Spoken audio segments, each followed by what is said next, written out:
Реклайнери від Cougar еволюціонують. Це Cougar Freedom – одне з нових крісел-реклайнерів чи так званих ігрових сов від компанії, яке тепер в додачу до всього, що пропонували моделі раніше – комфортна посадка, зміна кута положення чи геймерський вигляд – вміє гойдатися та крутитися. Ну це звісно те, що перше помічаєш, коли в нього сідаєш, бо насправді це не всі зміни, які доторкнулися Freedom. Про все і більше я розкажу в цьому відео. Тож буду вдячний за лайк, коментар та поширення. Дякую всім спонсорам та патронам і давайте дивитися детальніше.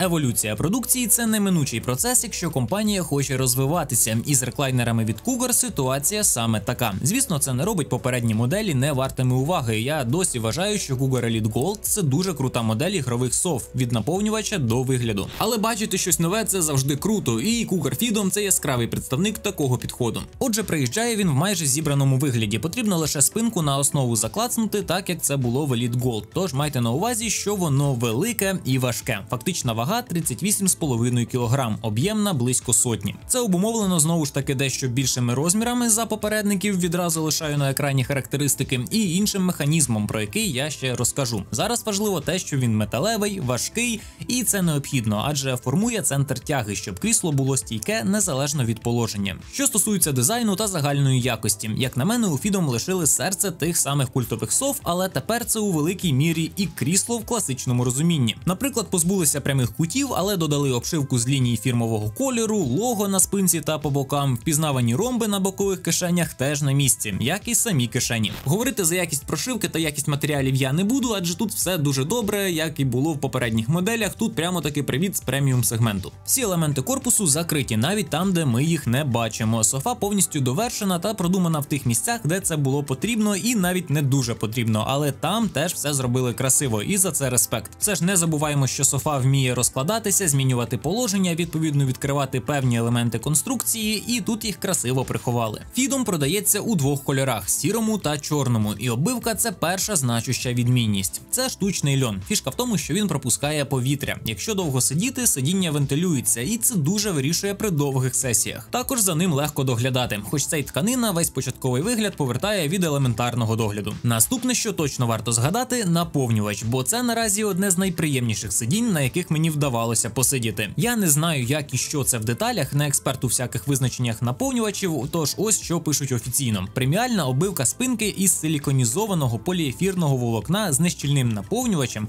яка забезпечує м'якість, але при цьому зберігає необхідну пружність. Також тут заюзали високощільну піну та кишенькові пружини в сидінні, які відповідають за амортизацію. І це дійсно так. В ньому не тонеш, але при цьому воно бездонне. Загалом тут все крісло обвите м'якістю, але звісно місце сидіння та спинки тут взагалі відпад. Та все ж головною фішкою, на мою думку, те, от що винесло експірієнс у Freedom на новий рівень, став механізм, так званий Trimotion. Якщо в Elite Gold був простий та надійний механізм, який змінював положення крісла під вагою, то тут щось схоже, але поставлене на круглу основу, яка навчила крісло обертатись і, що дуже круто, гойдатися. Так, тепер реклайнер став більш рухомий. В ньому досі не регулюється спинка по канону крісла, але чомусь мені здається, що це питання часу. Все інше робить крісло більш рухомим. Щоб краще візуалізувати, як це виглядає, то ось так. І я постараюся пояснити, як все це разом вживається в одному кріслі і не заважає одне одному. Отже, стоково крісло має кут нахилу 95 градусів, і сідаючи в нього, тепер з'являється відчуття невагомості, яку можна посилити, почавши гойдатися на ньому. Важливо те, що гойдання тут виконане не по принципу тільта по куту, а ніби ти в човні. Певно, це найкраще його описує, і саме воно відчуття невагомості і посилює. Звісно, крісло має фіксатори, але сам хід гойдання досить великий, і для відпочинку це імба. За рахунок того, що крісло гойдається, тепер механізм фіксує положення між 95 градусів та 135 більш перманентно, і просто вагою його не зміниш. Щоб розкластися в напівлежаче положення, є лапка на правій внутрішній стороні, яка відстрелить підставку для ніг та переведе крісло в напівлежаче. Далі вже звичайний принцип. Можна відкинутися на 160 градусів або ж прикласти трохи зусиль і повернути крісло в стандартне положення. І тут теж важливо сказати, я дивувався такому підходу ще в Elite Gold, те, що в розкладених режимах гойдання не накладається, себто ці режими один на одного не накладаються. Типу крісло стає фіксованим. Конструкція з механізмом продумана так, що гойдання в сидячому положенні є, але там, де воно лише плякало і заважало, зникає. Як пишуть Cougar, саму форму та положення теж підтягнули, щоб збільшити анатомічну підтримку. Плюс дещо більші розміри та можливість покрутитися чи погойдатися зробили реклайнер ще більш комфортним. Так, тепер воно не фіксоване. В сидячому положенні за рахунок іншого механізму сидіння завжди має певний хід, але по зручності для тих цілей, для яких воно і розроблялося, це зіграло на руку. Але воно, повторюся, стало ще важчим, тож загальний концепт, коли ви купуєте і точно знаєте, де воно буде у вас стояти, лишився. Бо я для зйомки футажів запхав його в абсолютно неприродне місце. Це крісло не для роботи, а для відпочинку. З приколдесів тут лишили кармани по 2 на сторону, і якщо спершу я їх не розумів, то зараз це дійсно зручно. Пульт закинути, телефон під час перегляду чи гри, ці кармани – це зручно, народ. Також в комплекті поклали подушку. Вона імбова, якщо ви любите посилену поперекову підтримку. Дуже м'яка, але досить велика, тож справляється. Але я більше її використовував під шию в лежачому положенні. Саме там, де хотілося підперти голову, вона рятує. Підводячи підсумок, Cougar Freedom – це щось неймовірне. Trimotion з його гойданням та повертанням – це дуже класне рішення для такого фактору, як геймерська софа. І насправді воно ще краще, ніж на картинках. Збільшені розміри, дихаюча обивка та крутий наповнювач. Цей реклайнер про комфорт та відпочинок. Можливо, не всі бачитимуть у ньому потребу, але всі, хто в нього сяде, точно буде задоволений. В мене на цьому все. Пишіть, як вам. Окрема дяка всім спонсорам та патронам каналу. Не забудьте про підписку, якщо вперше на каналі, лайк, коментар та поширення. Всі посилання в описі. Бережіть себе і побачимось.